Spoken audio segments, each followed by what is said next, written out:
YouTube, welcome back. So as you can tell by the title, in this video I want to talk about my biggest problem with owning an Aprilia RSV4. And this kind of applies to other leader class sport bikes such as the Panigale, the R1, the CBR 1000 and so on. But since I'm riding the Aprilia, I'm going to use this as a reference. Now if you caught my previous videos, I did one of why not to buy an RSV4. But I'll tell you, the biggest problem I had with this bike was the power. And you're going to say, what? That doesn't make sense. Well, let me explain to you, except now there's traffic in front of me. But here's the biggest problem with owning an Aprilia RSV4. It is way too powerful. And you're going to ask, well, what do you mean by that? Well, I'm going to show you what I mean by that. So you notice right now I'm riding second gear, 45 miles an hour, and that's the speed limit here. If I want to like hear this bike sing and come alive, I have to go. There's 8,000, I'm doing 70 miles an hour, and that's the speed limit on the highway. I still got plenty of RPMs to go. I'm not even at the close to red line. And so this bike, you can't really hear this thing sing unless you're willing to go well above the posted speed limit. And if you ride like that everywhere you go, you do 150 mile an hour speed runs on the highway, doing things like that, hey, more power to you. But that's not me. That's not how I ride. I have a lot more value in my safety and other people's safety than to ride like that on a constant basis. I know you see videos of people doing that constantly to get, whether it's to get views or get attention, or they're just, you know, adrenaline junkies and have no sense, no fear, whatever the case may be. I just happen to not be one of them, and I would probably be safe to say that most people don't. So the problem with this bike, and the biggest problem I have with this bike, is that unlike a smaller bike like 600, a 700, 750, even a 900 like my XSR 900 was, you can rev that bike out to the red line and go through several gears before you get up to breakneck speeds. This bike, unfortunately, you can't do that. And I'll show you in just a second what I mean. But if you get up to, we'll do it in first gear just out of curiosity. But you know, the speed limit here is 45. I guess it turns 35 across this light. But what ends up happening is you get up close to the red line and you're going ridiculous amounts of speeds. And that's not only dangerous for me, but other people as well. And also, you could get the attention of the wrong people. And I'm talking about those people with funny costumes and flashing lights on top of their cars. And that's the kind of attention I don't want. So I'll show you what I mean. See, we're at 35 miles an hour, going right at 5,000 in first gear. But in order to really get any kind of speed going, you have to crank it up. And this bike does not allow you to bang through gears like the smaller bikes. The XSR 900, for example, the Vulcan S I had, the SV650 I had for a short time, all those other bikes, you can bang through some gears and not be going breakneck speeds. And that's awesome, because you can really wring the bike's neck. Now, do you have the same amount of torque and same power? No, you don't. But let's face it, do you really need it? No, you don't. Is it nice to have? Sure. And it's always nice to have a whole lot of power on your hands. But let's face it, if you got so much power like this bike does, you can't use it.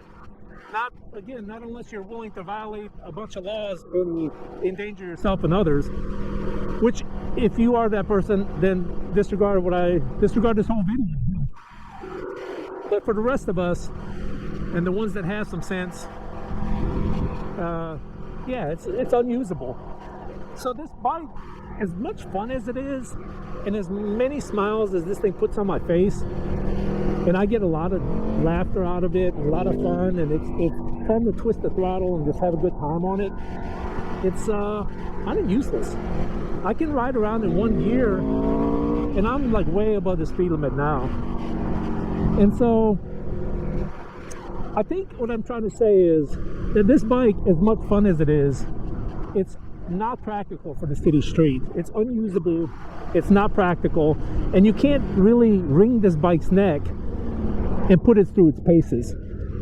A smaller bike, like let's say the little brother, little sister of this bike, the RS660 or the Tuono 660, that one you could probably have a whole lot of fun on without going crazy speeds.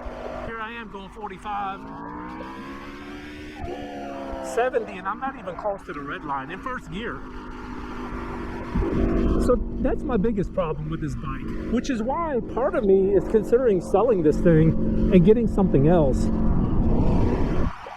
Because I just find myself riding around in 1 or 2 gears constantly, and you don't get that fun factor of really aggressively shifting gears and busting through gears up and down and just having a good old time and hearing the bike sing and rev out and just have a good time. Now, there are some people out there that are okay with just driving around in 1 or 2 gears, or maybe 1 gear, and just never having to shift. They don't like to just bang through gears. I do. And if you're the same type of person as me and you just want to crank through some gears, this bike doesn't allow you to do that.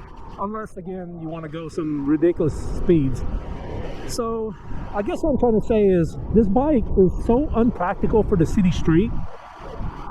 You know, on the racetrack, yeah, this thing probably is a ton of fun, and yeah, you probably would get to bang through some gears. But on the city street, it's next to impossible, to be honest with you. So part of me is trying to think whether it's worth keeping this bike, or should I get something else? And there's a couple other bikes that came to mind. One of them, believe it or not, is the XSR 900. And to those of you that have seen my channels and previous videos of my XSR 900, you're going to ask, well, why'd you get rid of it if you just want to get another one? And it's for the same reason that a lot of people, you know, want to get the same bike. It's because they miss it and they realize that that bike was actually one of the funnest bikes I've ever owned. Out of all the motorcycles I've ever owned, I have to say the XSR 900, it was probably number 1 or number 2. And depending on what category we're talking about, speed and power, this is number 1. But fun factor and everyday usability on the city street, hands down, the XSR 900 was a much superior bike than this one. Not to mention the comfort level. Jesus Christ, I feel like I'm bent up like a pretzel on this thing. Very uncomfortable. The XSR, I could ride that thing all day long and not be hurting anywhere.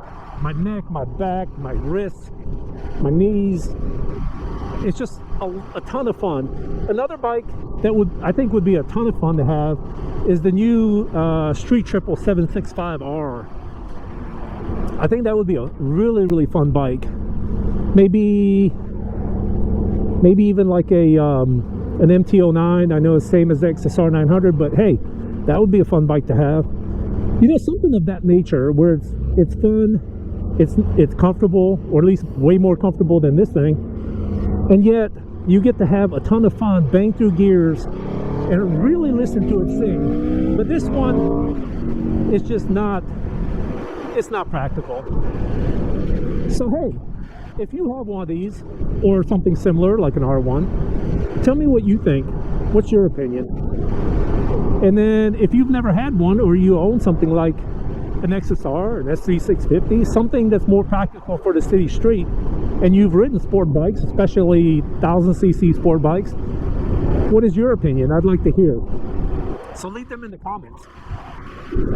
But yeah, so that's my biggest problem with having an RSV4. And there's a couple other things, but I think I've mentioned those in my previous video, so we're not going to get into it. But hey, I'd love to hear your opinion and tell me what you think. And tell me, if I sold it, what do you think I should do? Because I'm seriously considering getting rid of the RSV4 and getting something a lot more practical. What would you do if you were me? Or would you keep it and just ride around in 1 gear? Anyway, hey YouTube, thank you so much for watching. And hey, listen, if you haven't already, can you please hit that subscribe and like button, help my channel out a little bit? I would totally appreciate that. It would really help me out. and I would be much appreciative and very thankful. But hey, I'll catch you guys on the next video. Thank you so much for watching. See you on the next one.